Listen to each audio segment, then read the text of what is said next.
News room live और मैं हूं आपके साथ आस्था सरमाल। इस वक्त की बड़ी खबर के साथ ही शुरुआत करेंगे। मेरे साथ मेरे सहयोगी कुणाल गोस्वामी भी हैं, लेकिन बड़ी खबर इस वक्त पाकिस्तान से सामने आ रही है, जहां पर आप देखिए किस तरह से एक बड़ा धमाका हुआ है।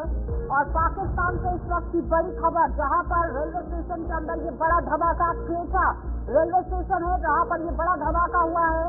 कई लोगों के घायल होने की खबर है, लेकिन 20 से भी ज्यादा लोगों की मौत अभी तक हो गई है।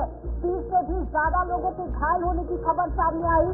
क्वेटा रेलवे स्टेशन पर ये जोरदार धमाका हुआ है। कुणाल, बिल्कुल, तो पाकिस्तान के साउथ वेस्ट रेलवे स्टेशन परिसर के पास ये बड़ा बम धमाके की खबर सामने आई है। जानकारी मिल रही है कि ये ट्रेन क्वेटा से पेशावर की तरफ मूव कर रही थी। किसी दौरान बड़ा ये बम धमाके की खबर सामने आई। अब तक 30 से ज्यादा लोगों की घायल होने की सूचना है, जबकि दर्जन भर से ज्यादा लोगों की मौत के आंकड़े भी सामने आ रहे हैं। तो पाकिस्तान की सरजमी एक बार फिर से धमाकों की आवाज से गूंजती नजर आ रही है, जहां पर एक बार फिर से पाकिस्तान के अंदर बम धमाके में 20 से ज्यादा लोगों की मौत हो गई और 30 से ज्यादा लोग घायल हुए। ये हादसा तब हुआ जब सैकड़ों की तादाद में जो ट्रेन में लोग सवार होकर क्वेटा से पेशावर की तरफ जा रहे थे, इसी दौरान ट्रेन में बम ब्लास्ट हुआ और देखते ही देखते सैकड़ों की तादाद में लोगों की मौत हो गई। जानकारी ये भी मिल रही है कि रेस्क्यू जो टीम है घटनास्थल पर मौजूद है, लेकिन जैसे जैसे समय गुजर रहा है मृतकों की संख्या बढ़ती जा रही है। घायलों को नजदीकी अस्पताल में भर्ती कराया गया है। जांच एजेंसियां, सुरक्षा एजेंसियां, पाकिस्तान की पुलिस सभी घटनास्थल पर मौजूद हैं और धमाके की वजहों को पता लगाने का जो सिलसिला है वो शुरू हो रहा है। सबकी बड़ी खबर और रेस्क्यू टीम जहाँ पर घटनास्थल पर पहुंच गई है। बम निरोधक दस्ता जो है वो मौके पर बुलाया गया है। हादसे की जांच लगातार शुरू कर दी गई है। क्वेटा में 2 बम ब्लास्ट हुए हैं। एक धमाके में 4 लोगों की पहले मौत बताई गई थी, लेकिन ये आंकड़ा लगातार बढ़ता चला गया, जिसमें अब आप देखिए किस तरह से 20 लोगों की मौत फिलहाल बताई जा रही थी और 30 से भी लगभग लोग जो है वो घायल हैं। क्वेटा रेलवे स्टेशन पर अफरा तफरी का माहौल है। तस्वीरों में आप देख सकते हैं किस तरह का माहौल पाकिस्तान के क्वेटा रेलवे स्टेशन पर देखने को मिला, क्योंकि हैवी बम ब्लास्ट बताया गया। और ये भी बताया जा रहा है सोर्सेज के हवाले से कि IIED जो ब्लास्ट है वो यहाँ पर हुआ है। तो पाकिस्तान में लगातार बम धमाकों की ये खबरें आम नहीं है। इससे पहले भी कई बार धमाके यहाँ पर होते रहते हैं। कुछ दिन पहले भी पाकिस्तान में बम ब्लास्ट हुआ था और पाकिस्तान के अशांत नॉर्थ जो बेगिस्तान है वहाँ पर भी बम धमाका हुआ, जिसमें 4 सुरक्षा कर्मियों की मौत हो गई थी, जबकि कई लोग घायल भी हुए थे। इसके अलावा खैबर पख्तूनख्वा में भी एक स्कूल के पास बम धमाका हुआ था।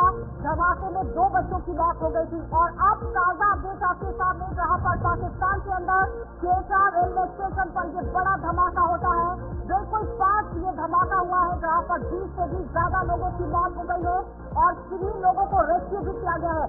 फिलहाल बड़ी अपडेट, जहाँ पर आप देखिए ये मरने वालों का आंकड़ा जो है वो बढ़ सकता है। करोड़ी से विदेश मामलों की जानकार हमारे साथ जुड़ गए। करोड़ी सिंह जी, जिस तरह से यहाँ पर ये बड़ा धमाका हुआ है, लगातार IED ब्लास्ट जो है वो बताया जा रहा है, लेकिन अभी तक फिलहाल पुष्टि नहीं की गई है। सोर्सेज के हवाले से ये खबर है।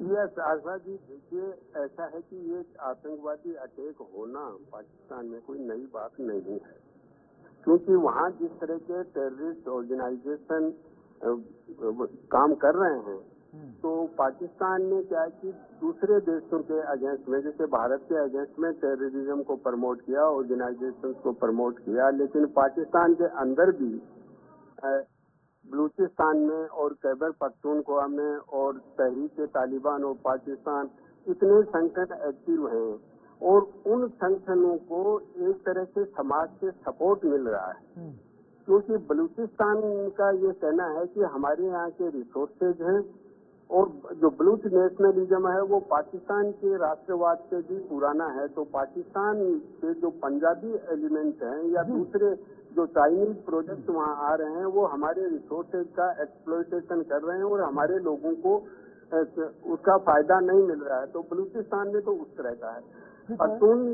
पख्तूनिस्तान में देखिए, ये जो पख्तून और बलूच हैं दोनों ही अफगानिस्तान और ईरान और पाकिस्तान में डिवाइडेड हैं। तो कम्युनिटी का डिवीजन हो जाता है, तो वो कम्युनिटी हमेशा असर्ट करती है कि पुनर्संगठित होने के लिए। तो पाकिस्तान के अगेंस्ट में भी शिकायत है और वो अपने आप को पुनर्संगठित भी करना चाहते हैं। और जब राजनीतिक अस्थायित्व हो, आर्थिक संकट हो, तो स्थिति और विकट बन जाती है। तो पाकिस्तान में आजकल राजनीतिक अस्थायित्व का दौर चल रहा है प्रैक्टिकली, और आर्थिक संकट के दौर से भी गुजर रहा है।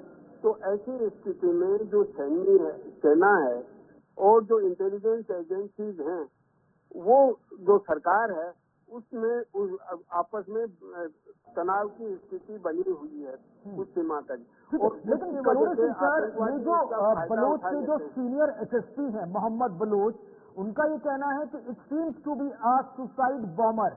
तो ये पहली घटना तो नहीं है कि जब लोग इस तरह की घटना को अंजाम देने के लिए अपनी जान की परवाह नहीं करते। पहले भी मामले ऐसे सामने आए जहां पर सुसाइडल बॉम्बर ने किस तरह से पाकिस्तान के अलग अलग प्रांतों में इस तरह के धमाकों को अंजाम दिया हो।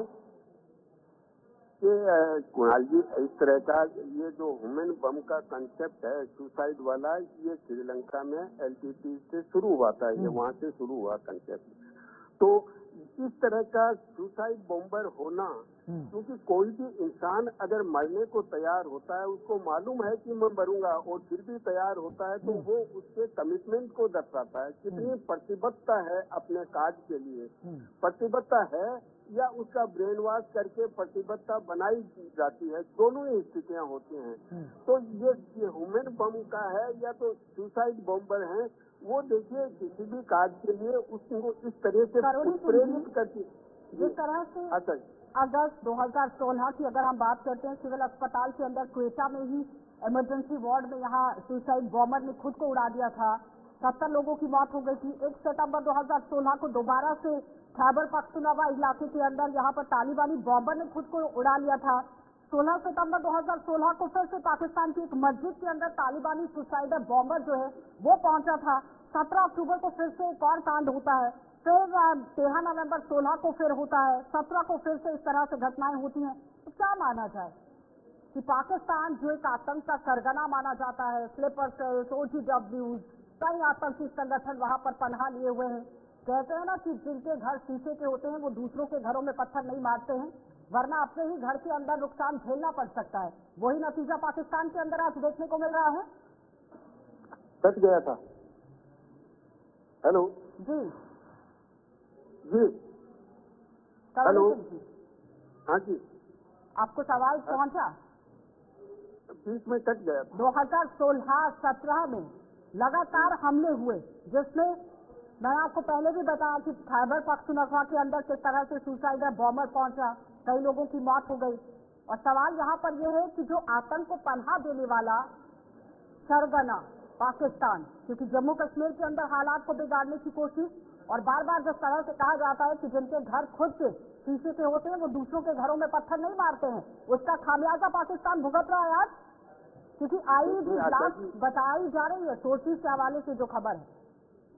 देखिए आशा जी, ऐसी स्थिति है कि जो भी देश आतंकवाद को बढ़ावा देता है, हिंसा को बढ़ावा देता है किसी के अगेंस्ट में, वो खुद उसका अल्टीमेटली विक्टिम होता है।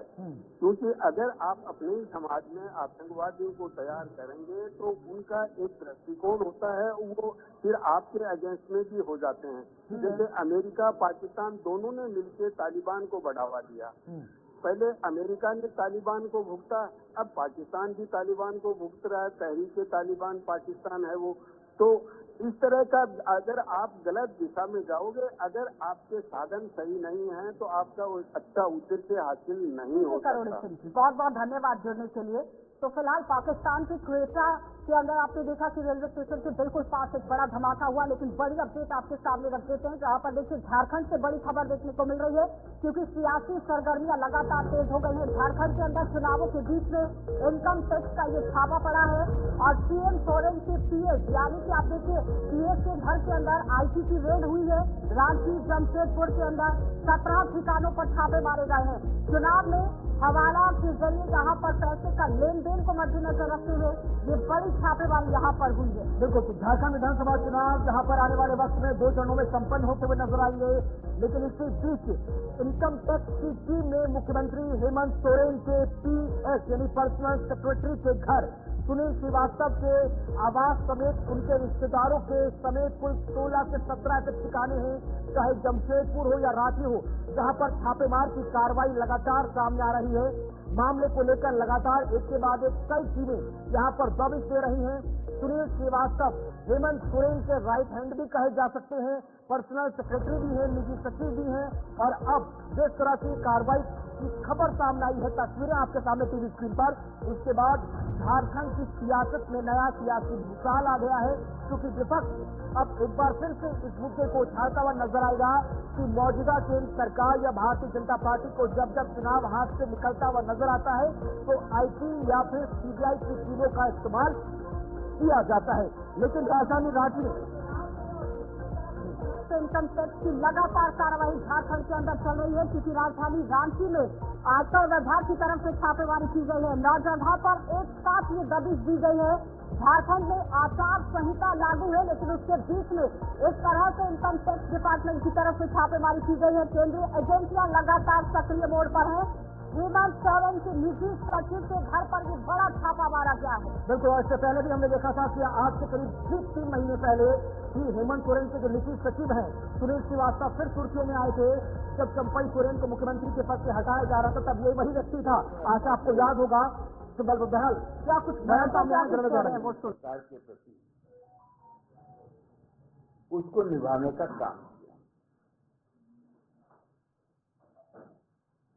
रोज छापे पड़ेंगे, रोज सूत्रों के हवाले से जानकारी आएगी। मैं बहुत स्पष्ट शब्दों में इन जांच एजेंसियों को पूछना चाहते हैं कि आप समय का चुनाव कैसे करते हैं और पात्र कहां से ढूंढते हैं, खोज पाएंगे भैया। छापेमारी की गई है। मनीष झा हमारे साथ, हमारे संवाददाता झारखंड से जुड़ गए हैं। मनीष, क्या कुछ अपडेट है? जिस तरह से बताया गया कि 17 ठिकानों पर छापेमारी की गई है, क्या कुछ दस्तावेज उठाए गए हैं? किस तरह से पूरी पूछताछ वहां पर चल रही है? आशा, मुख्यमंत्री हेमंत सोरेन के निजी सचिव हैं सुनील श्रीवास्तव, उनके 9 जगहों पर लगातार छापेमारी सुबह से ही जारी है, और उनके ससुराल में उनके संबंधी जितने हैं वहां छापेमारी जारी है, और इस पर सियासत भी गर्म है। सुप्रियो भट्टाचार्य पहले से ही कहते रहे हैं कि भारतीय जनता पार्टी ने जिस समय को चुना है, यह समय राजनीतिक फायदा लेने के लिए है। जितनी भी जांच एजेंसियां हैं वह तो स्वतंत्र है, परंतु भारतीय जनता पार्टी के इशारे पर काम कर रही है। उन्होंने तथ्य देते हुए कहा कि जिस तरह से कार्रवाई हो रही है, स्वतंत्र एजेंसियां हैं, यदि किसी के यहाँ छापेमारी होती है और कुछ नहीं पकड़ा जाए, कुछ नहीं निकलता है, तो स्वतंत्र एजेंसियों को यह आश्वस्त करना चाहिए कि किसी राजनीतिक लाभ उन्हें हो। उन्होंने यह भी आरोप लगाया कि भारतीय जनता पार्टी जिस तरह से लगातार कार्रवाई कराती रही है और लोगों को बताने का प्रयास करती है कि इनकम टैक्स का जो CBI है, ये सभी लगातार इसलिए छापेमारी कर रही है। ये बताइए, जिस तरह से आयकर विभाग ने इससे पहले भी छापेमारी की थी, 26 अक्टूबर को आयकर विभाग की तरफ से विधानसभा चुनावों के दौरान हवाला के माध्यम से ही जो धन का लेन देन हुआ था, उसकी सूचना के आधार पर रांची, जमशेदपुर, गिरिडीह, कोलकाता में ये छापेमारी की गई थी, लेकिन जिसमें 150 करोड़ रुपए की जो बेमानी संपत्ति है, निवेश है, उसके दस्तावेज जब्त किए गए थे। आज किस तरह से कार्रवाई की गई है? क्या दस्तावेज कोई जब्त किए गए हैं या फिर कोई कैश यहाँ पर इकट्ठा की गई है, बरामद की गई है? किस तरह से आज कार्रवाई रही है? आरोप तो है ही, लेकिन उस बीच में कार्रवाई को किस तरह से अंजाम दिया गया? आशा, थोड़ा समय का इंतजार करना होगा, क्योंकि अभी जिस तरह से छापेमारी जारी है, 12 बजे के बाद अनुमान है कि 2 से 3 बजे के बाद कुछ आउटपुट आने की संभावनाएं हैं। अब बड़ा सवाल यह उठता है कि जब जब CBI या IT की टीमों का इस्तेमाल किया जाता है, विपक्ष एक ही रटा रटाया जवाब देता है कि बीजेपी के हाथ से चुनाव जब सरकता है तो इस तरह से एजेंसियों का इस्तेमाल होता है, भले ही रिकवरी हो ना हो। अब बीजेपी इस पूरे इन्वेस्टिगेशन को किस तरह से डिफेंड कर रही है। बीजेपी के पास पहले के भी ऐसे कई घटनाक्रम हैं जहां पर जो रिकवरी हुई है। कुणाल, जिस प्रधानमंत्री आए थे और गढ़वा में आकर उन्होंने जनसभा को संबोधित करते हुए कहा था कि मैंने अपने जीवन में इतनी राशि यानी नोट का पहाड़ कभी नहीं देखा जो झारखंड में देखने को मिल रहा है। तो उन्होंने सीधे तौर पर जो सत्ता पक्ष है अभी उन पर आरोप लगाते हुए कहा है कि सत्ता पक्ष के जो मंत्री हैं वो भ्रष्टाचारी हैं। मिथिलेश ठाकुर को भी आड़े हाथों लेते हुए उन्होंने कहा कि नोटों का बंडल पकड़ा जाता है, जो राशि केंद्र की ओर से डेवलपमेंट के लिए भेजा जाता है, राज्य सरकार या उनके मंत्री उसे खा जाते हैं। उस वक्त आरोप तो लगा था कि सरकार से जुड़े हुए कुछ लोगों के पास इस तरह से इतना पैसा बरामद हुआ है, तो समझिए कि यहाँ बड़ी मछलियों के पास कितना पैसा होगा। जहाँ जनता का विकास होना चाहिए था, काम होना चाहिए था, वो नहीं हो पाया। फिलहाल मनीष बनाए रखेंगे अगली खबर के लिए, आगे बढ़ जाते हैं। एक और बड़ी अपडेट आपके सामने, जहाँ पर आप देखिए झारखंड महाराष्ट्र विधानसभा चुनाव प्रचार लगातार तेज हो गया है और सभी राजनीतिक दल पूरी ताकत के साथ चुनाव प्रचार में जुट गए हैं। एक एक करके आज केंद्रीय गृह मंत्री अमित शाह का झारखंड का दौरा है और 10 नवंबर को प्रधानमंत्री नरेंद्र मोदी का दौरा भी झारखंड के अंदर है। बिल्कुल, तो आज महाराष्ट्र और झारखंड समेत दोनों ही चुनावी राज्यों में ताबड़तोड़ इसके बाद एक चाहे इंडिया लाइन हो या इंडिया लाइन हो, दोनों की तरफ से इसके बाद एक तमाम चुनावी रैलियां हैं। लोगों को साधने का प्रयास किया जाएगा, चाहे महाराष्ट्र में एक चरण में विधानसभा चुनाव हो या झारखंड में 2 चरणों में संपन्न होने वाला विधानसभा चुनाव। दोनों ही राज्यों पर आज दिन भर चुनावी नेताओं की पकड़ नजर आएगी। झारखंड की ही बात कर ले तो भारतीय जनता पार्टी के जो चाणक्य हैं गृह मंत्री अमित शाह, वो कई रैलियों को संबोधित करते हुए नजर आएंगे। बीते दिन भी हमने देखा था कि किस तरह से एक के बाद एक ताबड़तोड़ जमकर जनसभाएं हुई थी। प्रधानमंत्री नरेंद्र मोदी भी लगातार महाराष्ट्र में डेरा डाले हुए हैं, वहां पर भी हमने देखा किस तरह से प्रधानमंत्री नरेंद्र मोदी की तरफ से जो इंडिया अलायंस है, जो एमडी है, महाविकास अघाड़ी, उसको लेकर तंज कसा गया। आज पीएम नरेंद्र मोदी की महाराष्ट्र में कई चुनावी रैलियां हैं। कुछ जानकारियां आपके टीवी स्क्रीन पर, जहां पर महाराष्ट्र के अकोला में दोपहर 12 बजे प्रधानमंत्री नरेंद्र मोदी जनसभा को संबोधित करते नजर आएंगे। इसके बाद महाराष्ट्र के नांदेड़ में ठीक दोपहर 2:30 बजे पीएम मोदी की दूसरी जनसभा है, जबकि 10 नवंबर को झारखंड के दौरे पर रहेंगे प्रधानमंत्री नरेंद्र मोदी। और आज झारखंड में मोर्चा संभाला है गृह मंत्री अमित शाह ने। हमने देखा इससे पहले भी जिस तरह से विधानसभा चुनाव जम्मू कश्मीर और हरियाणा में हुए, वहां पर भी किस तरह से एग्रेसिव पॉलिटिक्स करते हुए नजर आए थे शाह। लेकिन अब झारखंड में किस तरह से सियासी समीकरणों को बदला जाएगा, इंडिया अलायंस को किस तरह से मजबूती दी जाएगी, ये देखना बेहद खास होगा।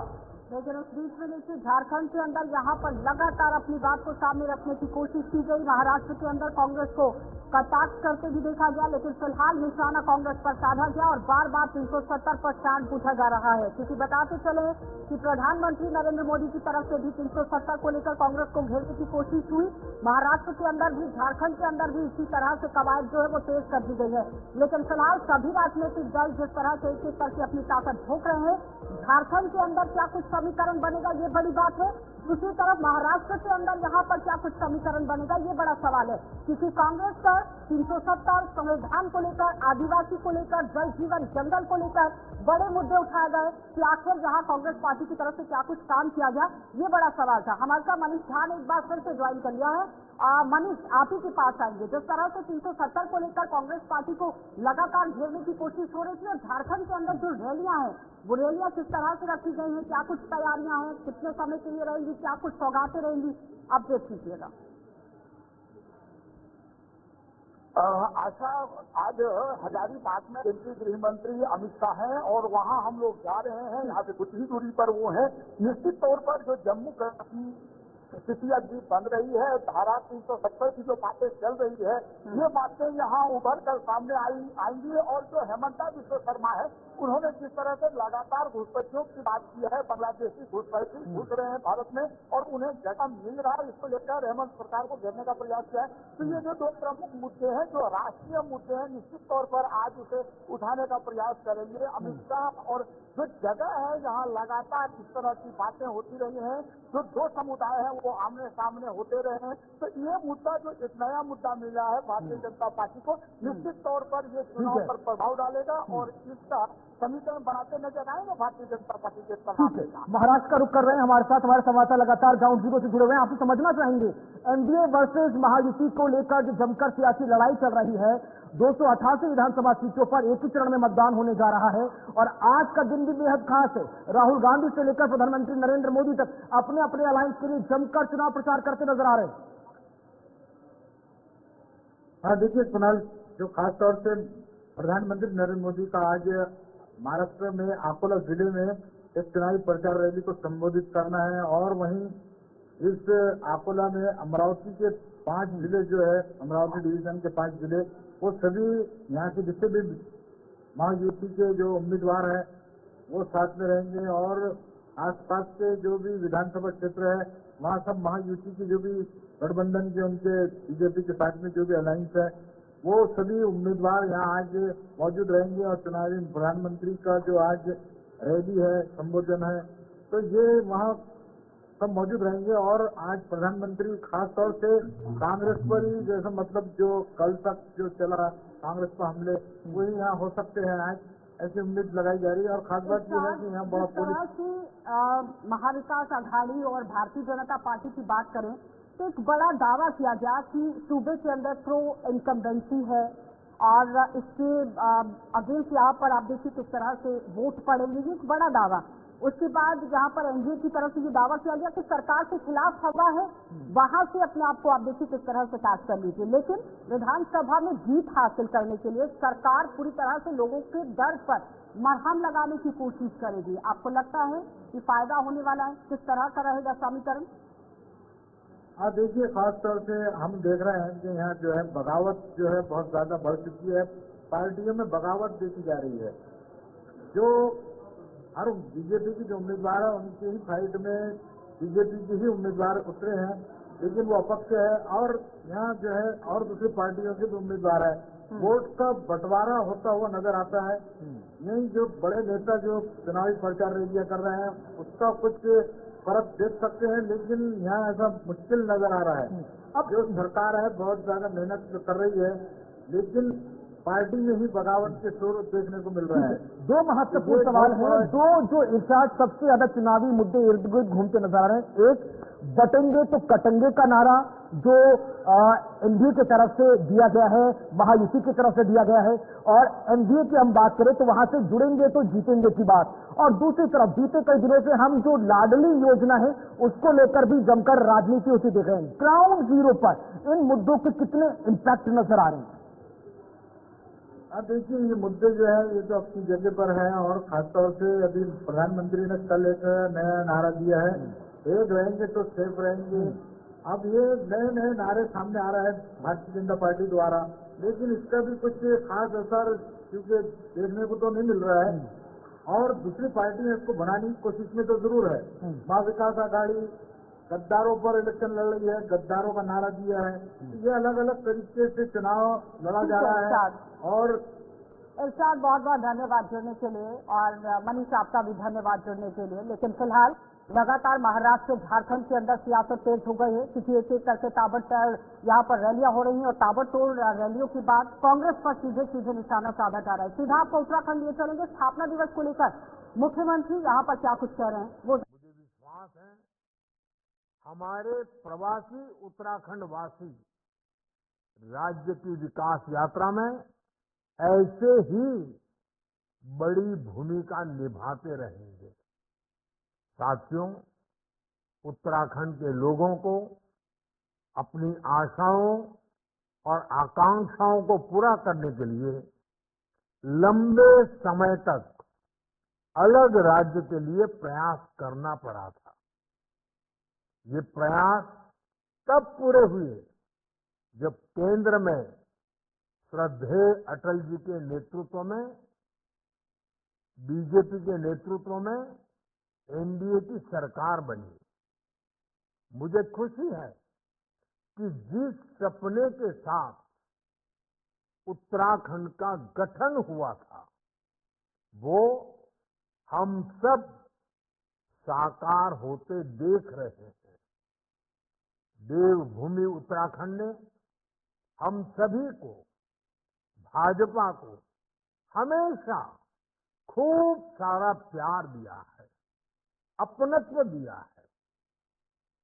भाजपा भी देवभूमि की सेवा की भावना से उत्तराखंड के विकास में कोई कोर कसर बाकी नहीं छोड़ रही है।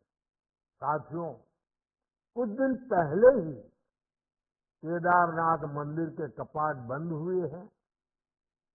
कुछ साल पहले बाबा केदार के दर्शन के बाद उनके चरणों में बैठकर मैंने बड़े विश्वास से कहा था कि ये दशक उत्तराखंड का दशक होगा। बीते वर्षों में उत्तराखंड ने मेरे इस विश्वास को सही साबित किया है। आज उत्तराखंड विकास के नए रिकॉर्ड बना रहा है, नए कीर्तिमान गढ़ रहा है।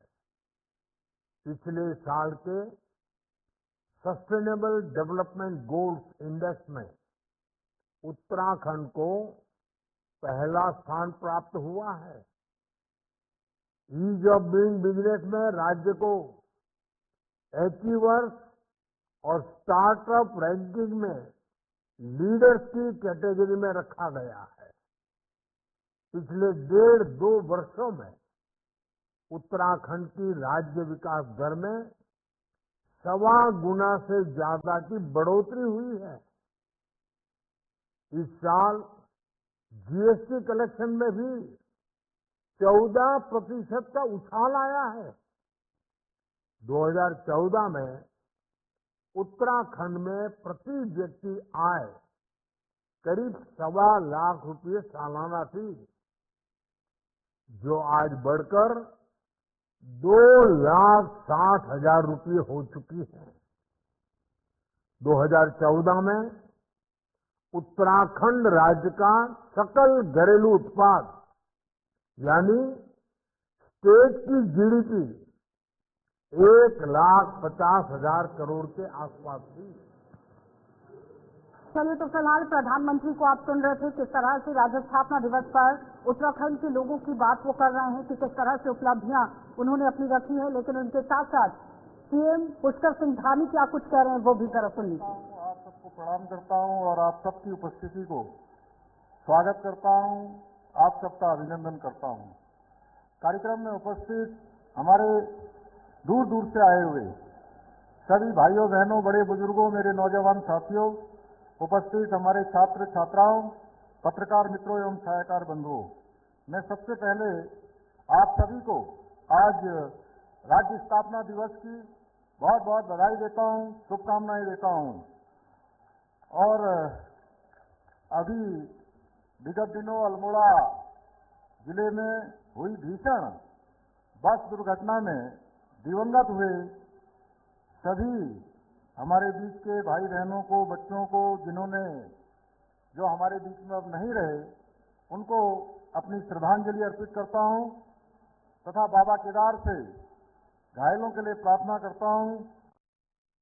चलिए, तो फिलहाल मुख्यमंत्री उत्तराखंड से आप देखिए किस तरह से अपना संबोधन दे रहे हैं, क्योंकि राज्य स्थापना दिवस चल रहा है। आम जनता के लिए लगातार काम चल रहा है, बड़ी उपलब्धियां गिनाने की कोशिश, लेकिन आने वाले समय में लोगों की जो समस्याएं हैं उनका भी निवारण किया जाएगा। आगे बढ़ जाते हैं, एक और बड़ी खबर से आपको रूबरू करवाते चले। कांग्रेस पार्टी लगातार चुनावों को मद्देनजर रखते हुए अब यहाँ पर एक्शन मोड में नजर आ रही है, लेकिन उससे पहले यूपी उपचुनाव की तैयारियां लगातार तेज हो गई हैं। सभी दल चुनाव प्रचार में जुट गए हैं। एक एक करके आप देखिए किस तरह से अपनी बात को रखा जा रहा है। आज सीएम योगी आदित्यनाथ की कई चुनावी रैलियां होने वाली है। अलीगढ़, मैनपुरी, कानपुर के अंदर ये चुनावी रैलियां होंगी। बिल्कुल, तो उत्तर प्रदेश की 9 विधानसभा सीटों पर उपचुनाव होने जा रहा है और उपचुनाव के बीच जमकर इस वक्त आरोप प्रत्यारोप चल रहे हैं। इसी बीच ये इस वक्त कहा जाए तो प्रतीक्षा का सवाल बना है योगी आदित्यनाथ के लिए। हाल फिलहाल में आपको आशा याद होगा, लोकसभा चुनाव के अंदर जो भारतीय जनता पार्टी अपना 2019 या 2014 का जो रिकॉर्ड थी वो रिपीट नहीं कर पाई थी। लिहाजा इस वक्त हमने देखा था कि अब पूरी जिम्मेदारी योगी आदित्यनाथ ने ही संभाली है। न सिर्फ योगी आदित्यनाथ उत्तर प्रदेश की 9 विधानसभा सीटों पर जमकर प्रचार कर रहे हैं, बल्कि उनके ऊपर पायबंद नेता के तौर पर झारखंड और महाराष्ट्र में भी जिम्मेदारी है। लेकिन समाजवादी पार्टी का ये रिकॉर्ड रहा है कि जिन 9 सीटों पर इस वक्त विधानसभा चुनाव चल रहा है, उनमें से 7 सीटें समाजवादी पार्टी का गढ़ कही जाती हैं, जिसमें करहल जैसी सीट तो सबसे ज्यादा महत्वपूर्ण है। लेकिन भारतीय जनता पार्टी ने यूपी की आम जनता से वादा कर दिया है कि भाई अब ना बटेंगे ना कटेंगे, एक साथ रहेंगे, सेफ रहेंगे, लिहाजा भारतीय जनता पार्टी को आप वोट करें। समाजवादी पार्टी और बीजेपी के बीच ये सीधे कांटे की टक्कर देखी जा रही है। कांग्रेस की तरफ से पूरा अनकंडीशनल सपोर्ट समाजवादी पार्टी को दिया जा रहा है, लेकिन समाजवादी पार्टी इस वक्त बेहद एक्टिव मोड में नजर आ रही है। लेकिन इस बीच में कानपुर की सीसामाऊ सीट है, प्रयागराज की फूलपुर है, मैनपुरी की करहल है, मिर्जापुर की मझा, अयोध्या की जहां पर आपने देखा मिल्कीपुर सीट थी लेकिन वहां पर चुनाव नहीं हो रहा, अम्बेडकर नगर की कटहरी सीट है, गाजियाबाद सदर है, अलीगढ़ की खैर है, मुरादाबाद की कुंदरकी है और यहाँ मुजफ्फरपुर की आप देखिए किस तरह से मीरापुर सीट है। लेकिन फिलहाल लगातार आप देखिए इस बार के जो उपचुनाव होने वाले हैं भारतीय जनता पार्टी और समाजवादी पार्टी के बीच में कांटे की टक्कर है। लेकिन उसके बीच में एक और बड़ी खबर जहां पर फिलिस्तीन पाक पर आंसू बहाने वाले आज पूरी तरह से चुप है। इस तरह से बड़ी बात सीएम योगी आदित्यनाथ की तरफ से कही गई। जम्मू कश्मीर के मामलों पर आप देखिए किस तरह से कटाक्ष किया जा रहा है। यूपी के सीएम योगी आदित्यनाथ लगातार विपक्षी दलों पर अब कटाक्ष कर रहे हैं। वो कह रहे हैं कि फिलिस्तीन और पाकिस्तान पर आंसू बहाने वाले अब जम्मू कश्मीर के मुद्दे को लेकर आखिर चुप क्यों है, इस पर अपना काम क्लियर क्यों नहीं करते हैं। सीधे सीधे आज फिर से यहाँ कांग्रेस पार्टी पर यह निशाना साधा गया है, क्योंकि 370 पर बार बार कांग्रेस पार्टी से स्टैंड मांगा जा रहा है, जिसमें कांग्रेस पार्टी 370 को लेकर समर्थन की बात करती है और दूसरी तरफ संविधान की कॉपी दिखाकर यहाँ बड़ी बातें रखी जाती हैं। बिल्कुल, तो प्रधानमंत्री मोदी जी के नेतृत्व में एक नए भारत का हम दर्शन कर रहे हैं। इस भारत को दुनिया में बड़ी ताकत के रूप में स्थापित करने के लिए आवश्यक है कि डबल इंजन की सरकार को और भी ताकत दी जाने की आवश्यकता है, और भी ताकत दिए जाने की आवश्यकता है। एक तरफ मोदी जी के नेतृत्व में एक भारत श्रेष्ठ भारत बन रहा है और दूसरी तरफ हिंदू गठबंधन आपसी मनमुटाव को देश के विभाजन और विखंडन की ओर लेके जा रहा है। आपने हाल ही में जम्मू कश्मीर विधानसभा के अंदर उस प्रस्ताव को देखा होगा जिसमें उन्होंने कहा है कि हम कश्मीर के अंदर धारा 370 को फिर से बहाल करेंगे, यानी आतंकवाद की जड़ जो धारा 370 है, जिसे 5 अगस्त 2019 को प्रधानमंत्री मोदी जी ने हमेशा के लिए समाप्त कर दिया है। कांग्रेस और समाजवादी पार्टी को अपनी स्थिति स्पष्ट करनी चाहिए।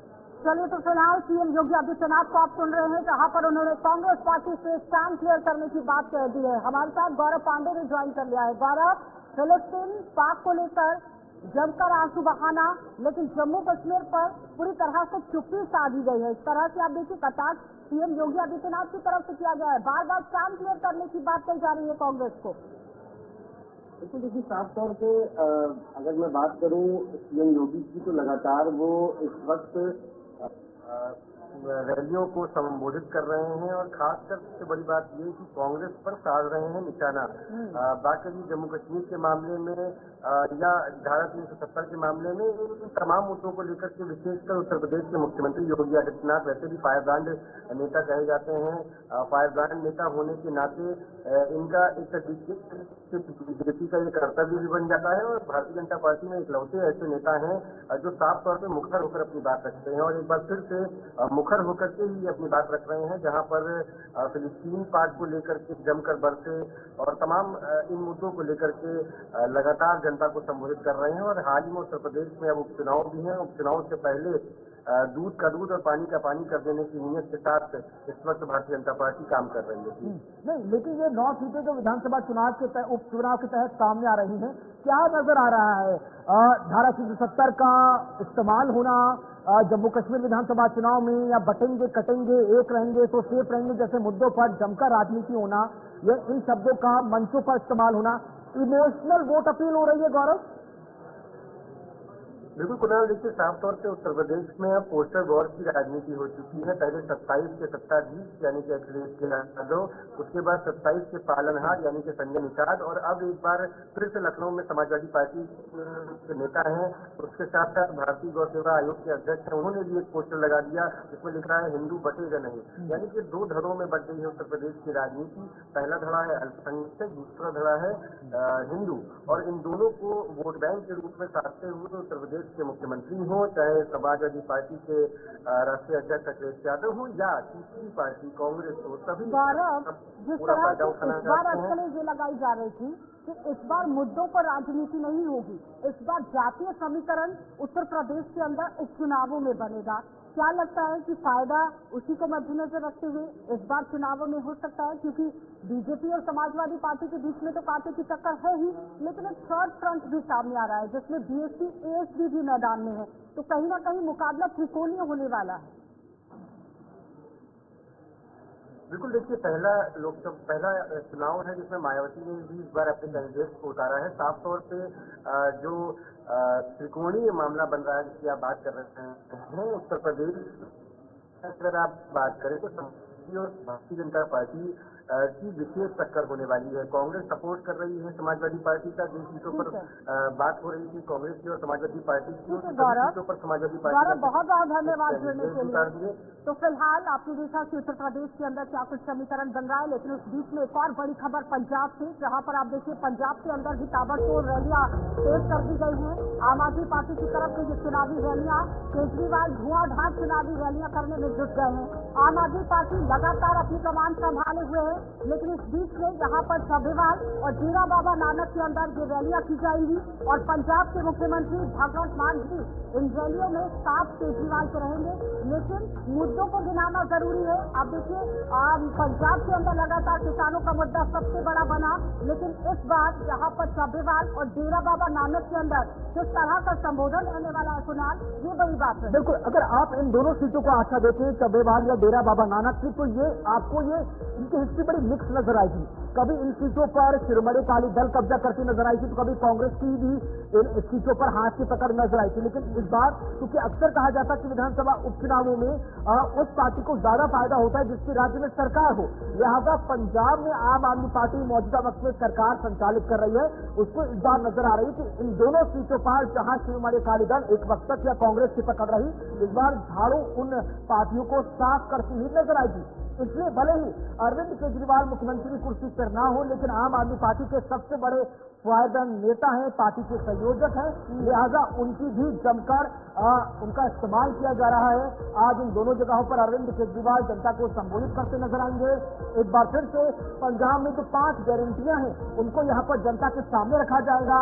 फ्री बिजली, फ्री पानी, अच्छी शिक्षा, बेहतर रोजगार, ड्रग्स या अपराध पर कमी, ये 5 ऐसे एजेंडे हैं जो पंजाब के विधानसभा चुनाव में 2022 से चले आ रहे हैं। लोकसभा चुनाव में भी हमने इन्हीं मुद्दों को देखा। अच्छा प्रदर्शन करना बहुत जरूरी रहेगा आम आदमी पार्टी की तरफ से, और इसी को मद्देनजर रखते हुए अरविंद केजरीवाल लगातार सभेवाल और डेरा बाबा नानक जगह पर पहुंचे हुए हैं। इन दोनों विधानसभा सीटों के अंदर रैली कर रहे हैं, जनता को लुभाने की कोशिश होगी। क्योंकि इससे पहले राघव चड्ढा को आपने सुना, वो कह रहे थे कि दिल्ली के अंदर आम आदमी पार्टी की सरकार है, पंजाब के अंदर आम आदमी पार्टी की सरकार है, उसी तरह से हरियाणा के अंदर भी होनी चाहिए। तो उसी को मद्देनजर रखते हुए आप देखिए डेरा बाबा नानक और सभेवाल इलाके के अंदर जब रैली होती है तो बड़े ऐलान सुनने वाले दिलचस्प रहेंगे कि क्या कुछ रहेंगे। आगे बढ़ जाते हैं, हरियाणा अब आपको लिए चलेंगे, क्योंकि हरियाणा का समीकरण समझना भी जरूरी है कि आखिर हरियाणा के अंदर किस तरह से अब काम चल रहा है। हरियाणा को मद्देनजर रखते हुए इस वक्त बड़ी अपडेट आपके सामने, जहां पर पंजाब हरियाणा हाईकोर्ट के अंदर एक बड़ा फैसला हुआ है। केवल यहाँ पगड़ी पहनने वाले लोगों को ही छूट मिलेगी और सड़क सुरक्षा को संज्ञान में लेकर ये एक बड़ी सुनवाई हुई है और सिख महिलाओं को यहाँ हेलमेट अब पहननी होगी।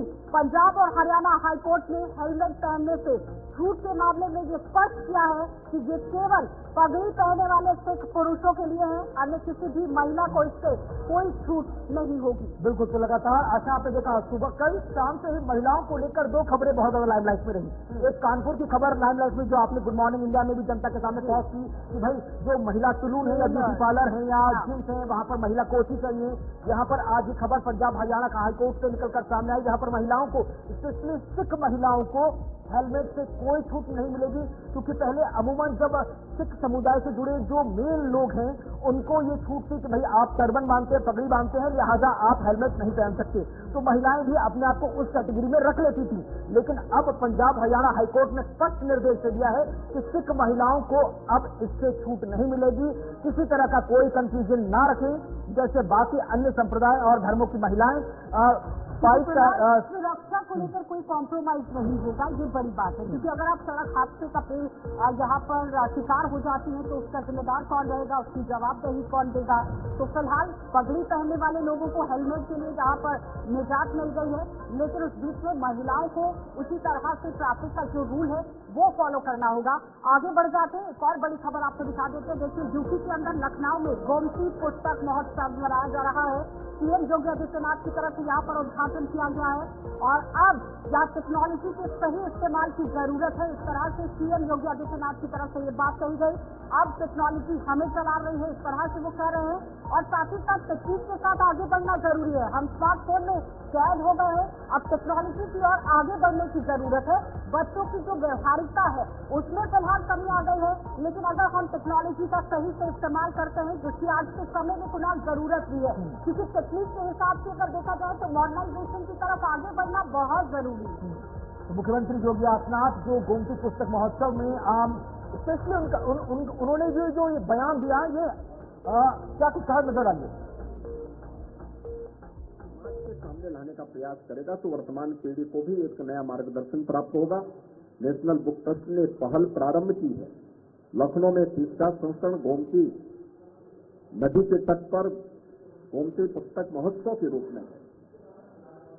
गोमती हमारे लिए केवल एक नदी नहीं है, यह एक संस्कृति, हमारे यहाँ नदी एक संस्कृति के रूप में मान्य रही है और उस संस्कृति को हम लोगों ने अपनी सभ्यता के साथ जोड़ा है। उसके बगैर हमारी सभ्यता और संस्कृति कभी आगे नहीं बढ़ सकती। जितनी भी दुनिया की प्राचीन संस्कृतियां पैदा हुई हैं, किसी न किसी नदी के किनारे हुई हैं, उसके तट पर हुई हैं, और गोमती के तट पर प्रदेश की राजधानी लखनऊ का स्थित होना, वहां पर इस पुस्तक मेले का शुभारंभ, एक नई शुरुआत होगी। मुझे पूरा विश्वास है कि न केवल लखनऊ में बल्कि उत्तर प्रदेश में 18 कमिश्नरी मुख्यालय हैं, इन सब में नेशनल बुक ट्रस्ट को इस प्रयास को आगे बढ़ाना होगा। जिला प्रशासन प्रयास करे कि लखनऊ के हर एक संस्था की उपस्थिति इस पुस्तक मेले में अगले 9 दिन के अंदर हो। वे आए और जो भी पुस्तक मेले में आए अपनी रुचि के अनुसार कोई न कोई पुस्तक का क्रय करके जरूर जाए और यहाँ पर अपनी टिप्पणी भी लिखे, उन्हें क्या पसंद है, किस प्रकार का साहित्य वो पसंद करता है, और पढ़ने की एक रुचि। अगर 6 घंटे आप डिजिटल दुनिया को दे रहे हैं, प्रयास होना चाहिए कि उसमें से थोड़ा थोड़ा कटौती करते हुए 2 घंटे आप पहले समय काटिए, उसको इधर अच्छी रोचक पुस्तकों, अपने परंपरागत पाठ्यक्रम के साथ साथ कुछ रचनात्मक कार्यक्रमों के साथ जोड़ करके अच्छी पुस्तकों के साथ भी जोड़ेंगे तो इसका लाभ आप सबको प्राप्त होगा। चलिए, तो फिलहाल यूपी के मुख्यमंत्री सीएम योगी आदित्यनाथ को आप सुन रहे हैं किस तरह से यहाँ पर आप देखिए उन्होंने अपनी बात को रखा कि टेक्नोलॉजी के साथ आगे बढ़ना जरूरी है, बच्चों की क्या जरूरत है, इस पर काम करने की जरूरत है। आगे बढ़ जाते हैं, एक और बड़ी खबर जहाँ पर जस्टिस संजीव खन्ना भारत के यहाँ 4वें चीफ जस्टिस बन गए हैं। सीजीआई डीवाई चंद्रचूड़ के रिटायरमेंट के बाद चीफ जस्टिस अपने पदभार को संभालेंगे। 11 नवंबर को भारत के मुख्य न्यायाधीश के तौर पर ये यहाँ पर काबिज हो जाएंगे। सीजीआई बनने से पहले यहाँ खन्ना मॉर्निंग वॉक करते थे, जो कि अब यहाँ उन्होंने बंद कर दिया है। कुणाल, बिल्कुल, तो सिक्योरिटी के साथ जाने से उन्होंने इनकार कर दिया है। जस्टिस के खन्ना जो आने वाले वक्त में सीजीआई के पद पर बैठते नजर आएंगे। उन्होंने कहा कि भाई इतनी सिक्योरिटी की मुझे आदत नहीं है, लिहाजा मॉर्निंग वॉक करूंगा तो पहले की तरह करूंगा, अन्यथा घर पर ही अपनी हेल्थ को बेहतर करता हुआ नजर आएंगे। और ऑब्वियसली आशा, जब वो सीजीआई है तो इतना बड़ा जो पद है वो उनको मिलने जा रहा है, तो लिहाजा ये भारतीय एजेंसियों की और सुरक्षा बलों की जिम्मेदारी है कि उनकी सुरक्षा बरकरार रखी जाए। और उनका ये कहना है कि भैया इतनी सिक्योरिटी की मुझे आदत नहीं है, इतनी सिक्योरिटी में मॉर्निंग वॉक करूंगा तो मैं अपनी हेल्थ। क्योंकि सीजीआई चंद्रचूड़ का आखिरी वॉकिंग डे है और भावुक भी हुए। उन्होंने कहा कि अगर मेरे समय रहते जब मैंने काम किया है, किसी को मेरी बात बुरी लगी है या मेरा काम खराब लगा है तो माफी मांगना चाहूंगा। लेकिन फिलहाल अगर हम संजीव खन्ना पर आते हैं तो न्यायमूर्ति खन्ना का दिल्ली से गहरा नाता है। लेकिन उससे पहले बड़ी अपडेट आपके सामने, जहां पर पश्चिम बंगाल के अंदर एक ट्रेन का हादसा हुआ है। ट्रेन के 3 डिब्बे पटरी से फिलहाल उतर गए हैं और सिकंदराबाद शालीमार एक्सप्रेस से ये डिब्बे उतर गए हैं और किसी के घायल होने की फिलहाल अभी तक कोई खबर सामने नहीं आई है, लेकिन बड़ा हादसा जरूर हुआ है। कुणाल, बिल्कुल, तो बड़ी खबर इस वक्त सीधे पश्चिम बंगाल से ट्रेन के 3 डब्बे हावड़ा में डिरेल हुए हैं। सिकंदराबाद शालीमार एक्सप्रेस के डब्बे उतरे हैं। फिलहाल किसी के हाथाहाथ घायल होने की सूचना नहीं है। सिकंदराबाद शालीमार सुपरफास्ट एक्सप्रेस के कुछ डब्बे डिरेल हुए हैं। दक्षिण पूर्व रेलवे डिवीजन ने ये जानकारी दी है। कुल डब्बों की संख्या 3 है, इनमें पार्सल वैन भी बताई जा रही है। रेलवे प्रशासनिक अमला मौके पर मौजूद है, राहत बचाव कार्य जारी है। इन डब्बों को ट्रैक से हटाया जा रहा है ताकि ट्रेनों का आवागमन सुचारू किया जाए। अन्य ट्रेनों की जो लेट प्रतीति है या ये कहा जाए उनके समय निर्धारण में जो देरी आई है उसको दुरुस्त किया जाए। तो लगातार जब ऐसे डब्बों के डिरेल होने की खबर सामने आती है तो सभी के कान खड़े हो जाते हैं, क्योंकि इससे पहले भी हमने कानपुर के इलाके में भी हमने खबर देखी थी। हमको जो और भी उड़ीसा वाला मैटर आप याद कीजिए। बहुत सही है, लेकिन इस बीच में रेलवे विभाग को भी काम करने की जरूरत है कि आखिर कहाँ पर त्रुटियां रह गई हैं। इस तरह से रेल के डिब्बे जो हैं वो पटरी से उतर जाते हैं तो रेलवे विभाग के अंदर बजट काफी तरीके से दिया जाता है, लेकिन उसके बावजूद भी अगर इस तरह से हादसे पेश आते हैं तो फिर रेल विभाग को काम करने की जरूरत है। तो न्यूज रूम लाइव में फिलहाल इतना ही। मुझे और मेरे सहयोगी को दीजिए इजाजत। नमस्कार।